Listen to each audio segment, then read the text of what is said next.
Hello guys, today we will be discussing disorder of parathyroid gland.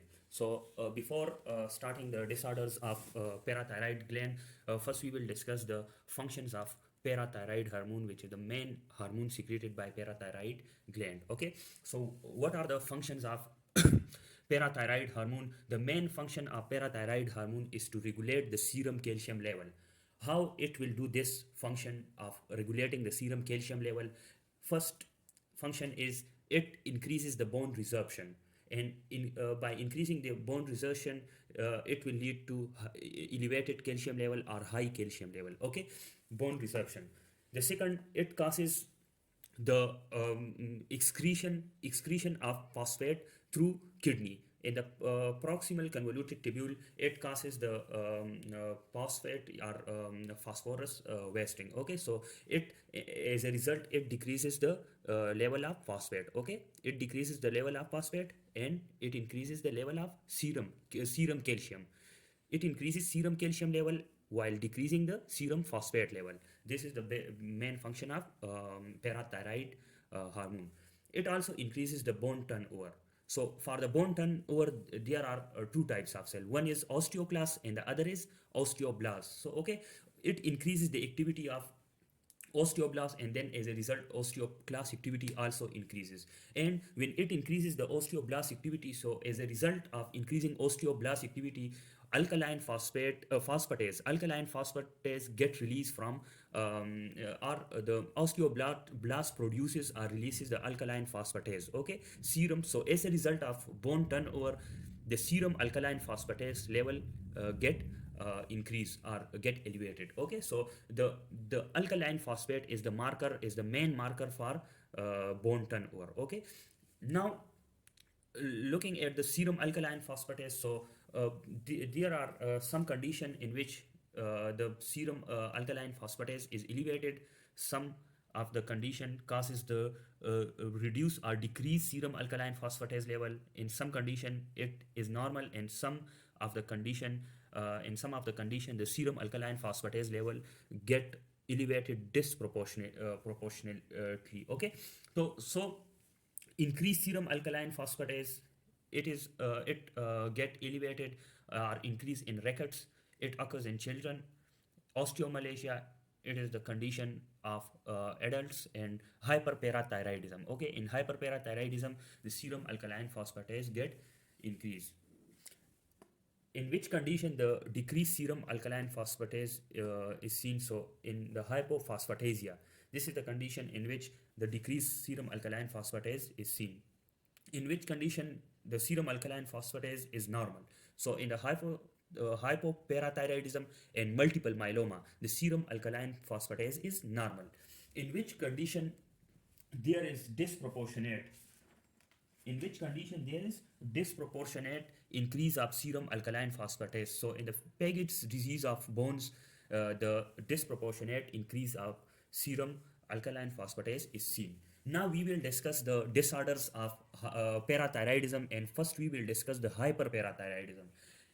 In the hyperparathyroidism, one is primary hyperparathyroidism and second is secondary hyperparathyroidism. In primary hyperparathyroidism, there is defect in the glands itself. In the parathyroid gland itself, there is defect. While in the secondary hyperparathyroidism occurs, or it is due to decreased calcium level or decreased vitamin D level. Okay, so there is no defect in the gland itself, but there is defect of the calcium level or vitamin D level. So the primary hyperparathyroidism, it is due to defect in parathyroid gland, and the most common cause is parathyroid adenoma. Okay, so the parathyroid adenoma causes the primary hyperparathyroidism, and as a result there is autonomous increase in PTH level. Okay, autonomous production of PTH, and as a result there is elevation of PTH level, which lead to elevated serum calcium level, and it is manifested as hypercalcemia. Okay, so the main mechanism or the main pathogenesis of the primary hyperparathyroidism is that there is increased level of PTH, which leads to increased level of serum calcium level. Now you will know that normal calcium level is 9 to 11 milligram percent. Now, when there is raised calcium level, what are the manifestation of this raised calcium? So, raised calcium and its manifestation. The normal is 9 to 11. When the calcium level is 11 to 12 milligram percent, so how it will manifest it? It will cause nephrocalcinosis. Nephrocalcinosis means kidney stones. Okay, so kidney stones will form at this level. Renal colic. Renal colic is presented as flank pain and vomiting, and this vomiting is caused by pylospasm. So, spasm of the ureters is called pylospasm, and it will cause vomiting, and this is called rhinogastric reflex. Okay, this vomiting, which is caused by pylospasm, it is called rhinogastric reflex. Okay, so renal colic is presented as flank pain and vomiting, which is caused by pylospasm. So this is the now 11 to 12 milligram person. When the level is 11 to 12 milligram person, one is nephrocalcinosis, other is renal colic, and the other presentations or other manifestations will be abdominal pain and constipation. And constipation and abdominal pain is due to the spasm of gastric or GI sphincters. Okay, so due to spasm of sphincters of gut due to high calcium level, there will be constipation and abdominal pain. When the calcium get deposited in the skin, this due to hypercalcemia, calcium deposits in skin, and it manifested as calcinosis cutis. Okay, high calcium level also cause hardening of blood vessels, which result in hypertension, and this type of hypertension is called pseudo hypertension. Okay, it also causes the psychotic symptoms. Hypercalcemia also causes, because it get accumulated in the CNS, which cause psychotic symptoms like moaning and groaning. Okay, when the calcium level in the serum is 12 to 13 milligram percent, so how it will get presented? It will cause secondary Parkinsonism, and secondary Parkinsonism is presented as rigidity, bradykinesia, and tremors. Okay, so the hypercalcemia also causes the neurological symptoms as secondary Parkinsonism, and the secondary Parkinsonism is due to high calcium level in the basal ganglia of the brain, CNS. When the calcium level is severely elevated, like 13 to 14 milligram percent, so it causes the systolic arrest and heart problems. Okay, so this is the primary hyperparathyroidism. Now we will shift into the discussion of secondary hyperparathyroidism, and the most common cause of secondary hyperparathyroidism is CKD, chronic kidney disease. As you know that vitamin D synthesizes in the kidneys. Okay, in the chronic kidney disease, there will be decreased synthesis of vitamin D. Okay, as a result of decreased synthesis of vitamin D, there will be low serum calcium level, and low serum calcium level as a feedback mechanism, it will cause PTH level to be raised, and this raised PTH level cause bone resorption, and there will be bone pain, and increase fractures, increase pathological fractures, because bone resorptions will cause weakening of bone and bone pain. Okay, so this is the secondary hyperparathyroidism. Now we will discuss the workup for the hyperparathyroidism. How we will diagnose the primary hyperparathyroidism? So these are the diagnostic points of the primary hyperparathyroidism. In primary hyperparathyroidism, the PTH level will be elevated, the serum calcium level will be elevated, the phosphate level will be decreased, because the PTH causes the wasting of phosphate through the kidneys. Okay, it causes the excretion of phosphate, so the phosphate level in the serum will be decreased, and the serum alkaline phosphatase level will be increased. Okay, and the secondary, how we will diagnose the secondary hyperparathyroidism? In the secondary hyperparathyroidism, the PTH will be raised, the calcium will be low, the phosphate level will be increased, the serum phosphate level will be increased. Why? As you can see, the PTH is raised, but the phosphate level is elevated.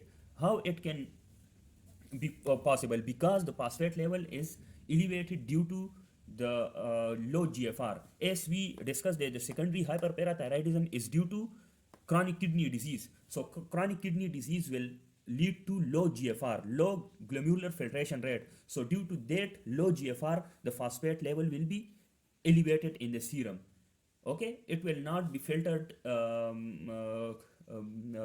sufficiently in the kidney, so its level in the serum will be get raised. Okay, so the secondary hyperparathyroidism, the PTH will be raised, the serum phosphate level will also be raised, and the serum alkaline phosphatase will also be elevated in this secondary hyperparathyroidism. Now we will go to the treatment of the primary hyperparathyroidism. So the main treatment option for the primary hyperparathyroidism is surgical removal of parathyroid hormone, and for the secondary hyperparathyroidism, which is most commonly caused by chronic kidney disease, so we can give vitamin D supplements, calcium supplements, calcimimetic drugs like senacalcet. Calcimimetic drug will cause the PTH level to be low or to be decreased. Okay, it causes the decreased level of PTH level.